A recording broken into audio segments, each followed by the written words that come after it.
Y a-t-il des comics ailleurs que dans Marvel et DC? C'est la question que se pose le professeur Spoodman, fin lecteur de bande dessinée américaine, lorsque, de son vaisseau spatial, il observe les synopsis de comics proches de Marvel. Il aperçoit des villes, des routes curieusement semblables à celles de DC, et après s'y être posé, le professeur Spoodman découvre que ces comics sont incroyablement bons.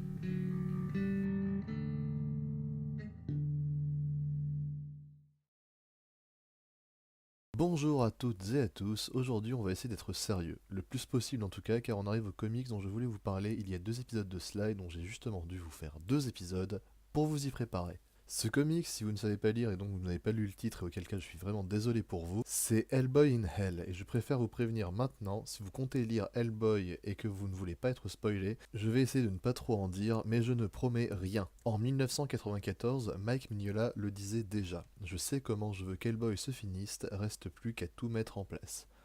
Bon ok, il l'a pas vraiment dit comme ça, mais le principe y est. Et vous vous en doutez, Hellboy in Hell, c'est la sacro-sainte fin des comics Hellboy. Suivez un peu bon sens, je vous l'ai déjà dit dans le dernier épisode.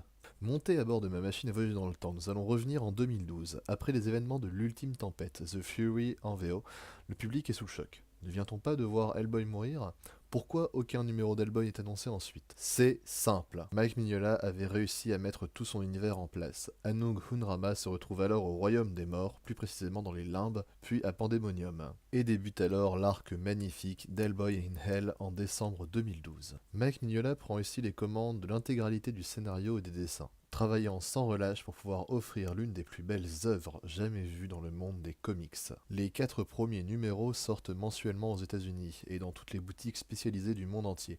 De décembre 2012 à mars 2013, les fans se ruent alors sur les 4 exemplaires publiés qui nous montrent un environnement hostile et différents personnages cherchant à se venger d'Hellboy pour ce qu'il leur a fait subir dans le monde des vivants. On y retrouvera des personnages bien connus de l'univers du démon, ainsi le premier chapitre, nommé The Descent, la descente en VF, ouvre sur Edward Grey, de Witchfinder, et Baba Yaga, qui ont même l'honneur d'ouvrir cette série par un dialogue annonçant l'arrivée de notre héros en enfer et le désir du premier d'aider Hellboy dans sa destinée. S'en vient Pandemonium, le second chapitre, qui suit un schéma narratif similaire au Christmas Carol.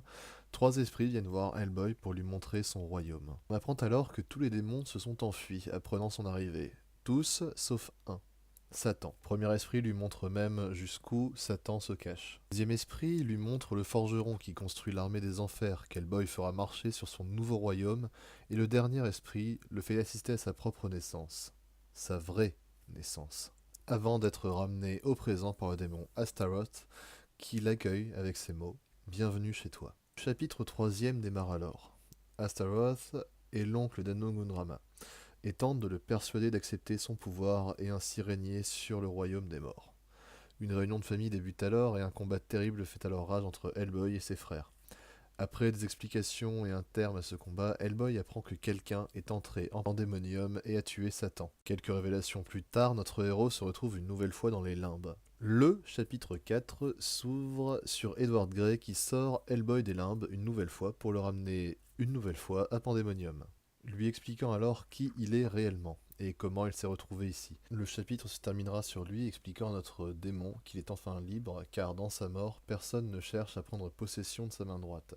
Hellboy s'en ira ensuite semblant accepter ce sort. On pourrait considérer qu'il s'agit de la fin, mais non. Mike Mignola l'a bien annoncé, il y aura 8 numéros. Il reviendra ensuite sur sa décision et y ajoutera 2 numéros supplémentaires.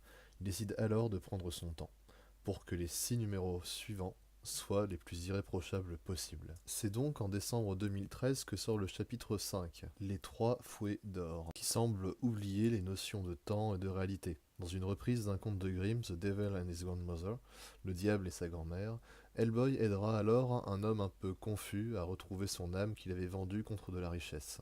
Le 14 mai 2014 sort le chapitre 6, La carte de la mort. Hellboy se retrouve à boire un verre avec Mr. Dean et Jenks pour parler de l'inutilité de faire une carte d'été et des enfers car rien n'est jamais fixe et rien ne peut s'y retrouver. C'est alors qu'il engage une partie de cartes avec le vampire de Prague qu'il avait déjà rencontré. Le diptyque des anneaux de Pluton, chapitres 7 et 8, sort alors en août et septembre 2015. Oui, plus d'1 an après le chapitre précédent. Mike Mignola, ici, laisse parler son art une nouvelle fois et nous offre, pour ce qui était censé être la fin des aventures d'Hellboy, une fresque peinte à l'acrylique et une histoire digne de son personnage. Après avoir assisté à un procès, Hellboy découvre qu'il est atteint, malgré sa mort, d'une maladie et qu'il risque de ne plus être qu'un simple corps sans âme, et alors que le docteur qui était jugé au départ tente de le soigner, de terribles choses se passent en cachette. Un chat momifié par exemple, ou bien une nouvelle réunion de famille. Le chapitre 8 se termine d'ailleurs avec une page qui n'est pas en acrylique et en bas de laquelle on peut lire le mot Hand, fin en français si vous préférez, montrant l'intention de base d'arrêter le comics ici, mais Mac Mignola ne pouvait s'y résoudre car il y avait encore quelques points à éclaircir. Pour n'importe quel autre comics, je vous aurais dit que c'était une mauvaise nouvelle, mais Mac Mignola promet une fin digne de ce nom et de donner tout son possible pour achever sa série. Avancé dans le temps, nous sommes en mai 2016.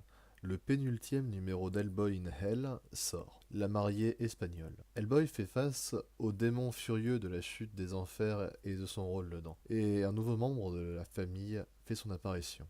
Le numéro se termine sur 7 coups de cloche en enfer et un Hellboy très mal en point. Le public n'en peut plus.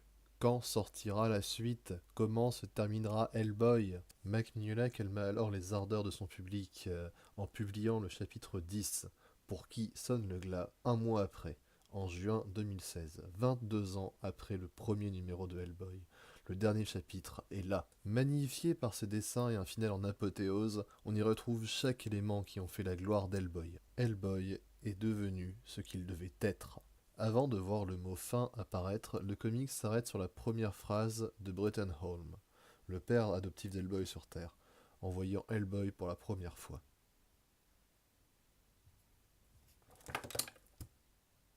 Oups, pardon, j'avais oublié que vous étiez là. Je me suis laissé emporter et j'ai voulu relire les Hellboy, excusez-moi. Bon, plus sérieusement, vous savez ce qui m'attriste? Depuis que je connais Hellboy, je cherche sans cesse de nouveaux comics qui pourront me faire retrouver ce frisson que j'ai eu en découvrant les germes de la destruction pour la première fois.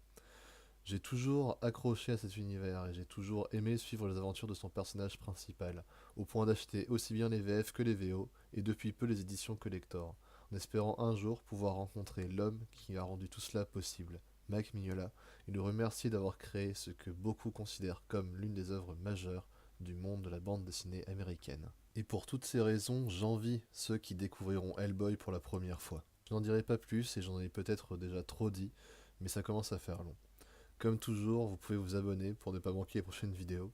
Vous pouvez partager pour faire découvrir ma chaîne à d'autres personnes, et rien ne me rendrait plus heureux que de faire découvrir des comics à un maximum de personnes. Le petit pouce bleu, ce serait d'enfer, Hellboy, voilà. Plus bas, votre marié espagnol à vous, la partie commentaire. Merci d'avoir suivi l'épisode, c'était Guillaume aka Spoonman pour vous servir.